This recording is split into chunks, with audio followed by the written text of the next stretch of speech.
Ladies and gentlemen, welcome to the first ever episode of Debate Machine, where AI systems bring to life debates that dive into controversial topics and spark conversations that matter. Don't forget to like, comment, and subscribe.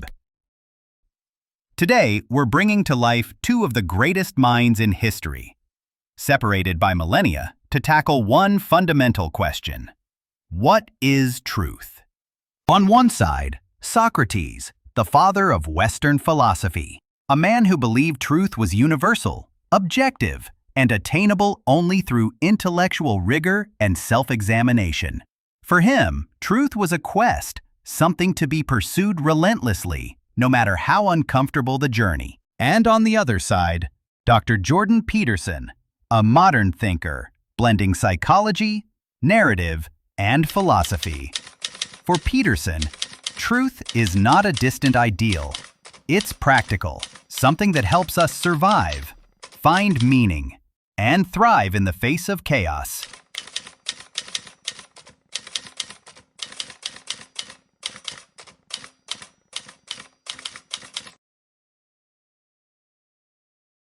This debate, along with others, is produced with minimal human interference, ensuring the most authentic, real-world dialogue between two of the greatest minds across 2 millennia. Join us as these intellectual giants debate over one of philosophy's most enduring questions. What is truth? Yesterday, I found myself reflecting on a strange matter as I walked beneath the shade of the olive trees.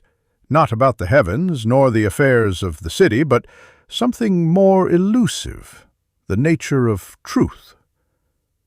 For it seems to me that people speak of truth as if they all know it well, and yet when asked what it is, they grow silent, or speak in riddles.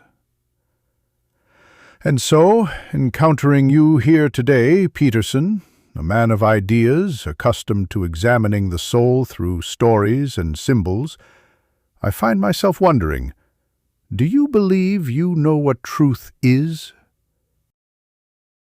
Well, that's a deep place to start. I tend to think of truth as something functional, not just an idea, but something lived. We aim at it when we try to act properly in the world, when our beliefs align with the structure of reality in a way that helps us survive and find meaning. So truth is not merely what is, but what serves. Tell me, then, if a belief comforts a man in despair, if it gives him strength to endure suffering, even if it is not grounded in reality, would you call it true?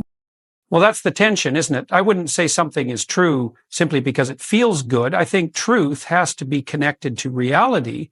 But what I value most are the truths that help us navigate that reality. Survival, meaning, adaptation. These are the things truth supports. So yes, it must be functional, but also real. A lie can comfort, but it collapses under pressure.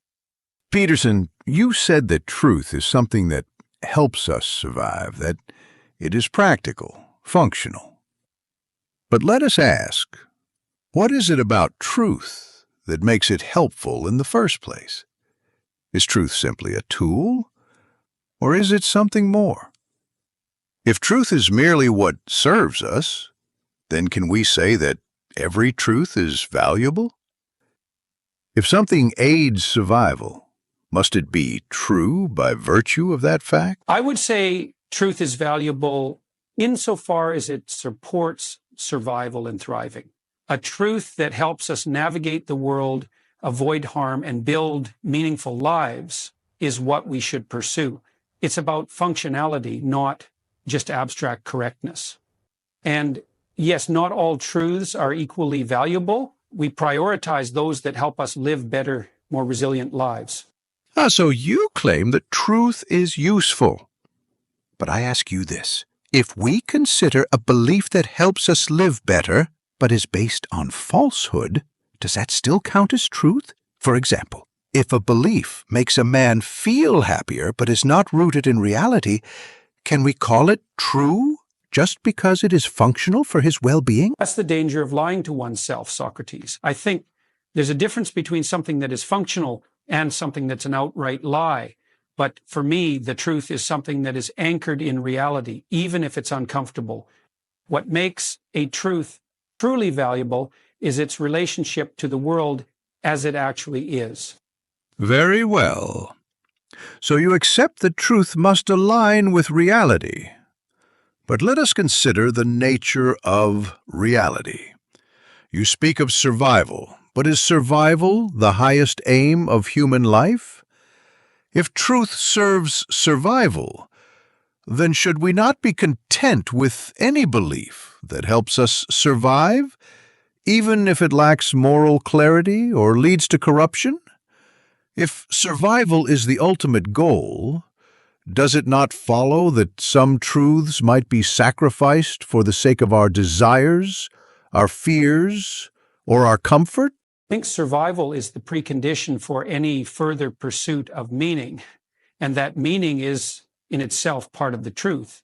But you're right, Socrates, survival alone is not enough. We need to aim for a higher purpose, one that involves meaning, morality, and virtue. Truth, for me, is something that leads to not just survival, but also to a life that's worth living. So now we arrive at morality and virtue. Let us consider, then, the truth within stories and narratives. You hold that stories, even religious ones, contain truths that help us live, give us meaning, and guide our morality.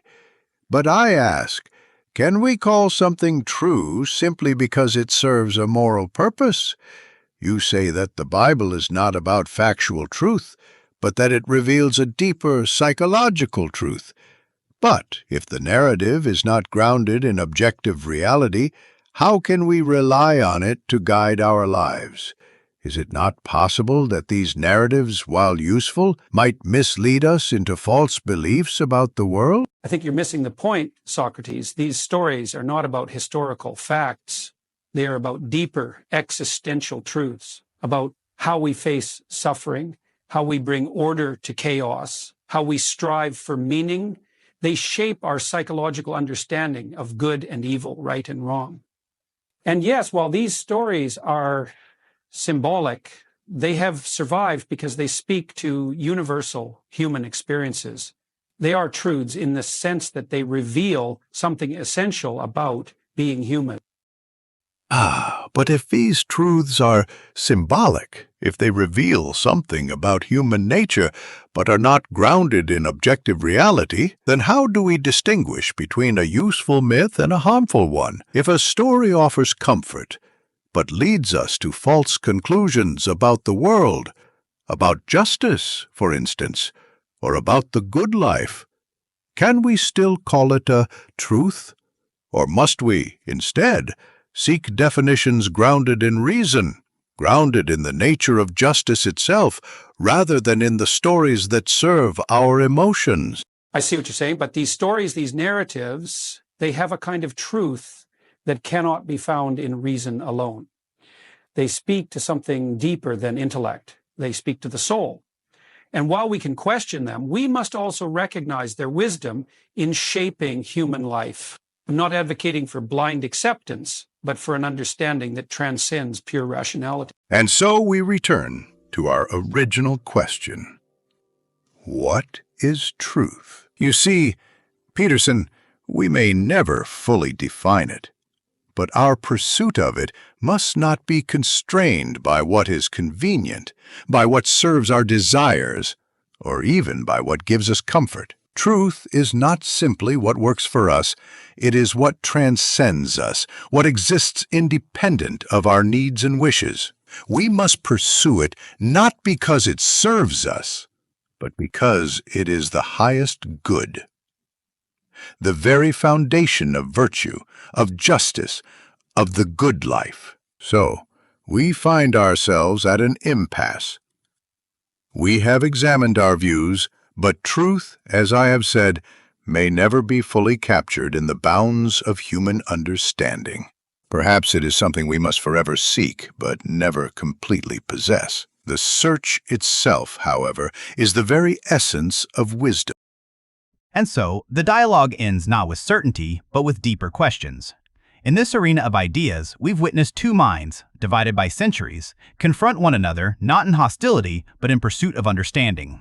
Perhaps, as Socrates taught, the search itself is the beginning of wisdom. Now it's your turn. Drop your thoughts in the comments below. And don't forget to like, subscribe. Until then, keep questioning.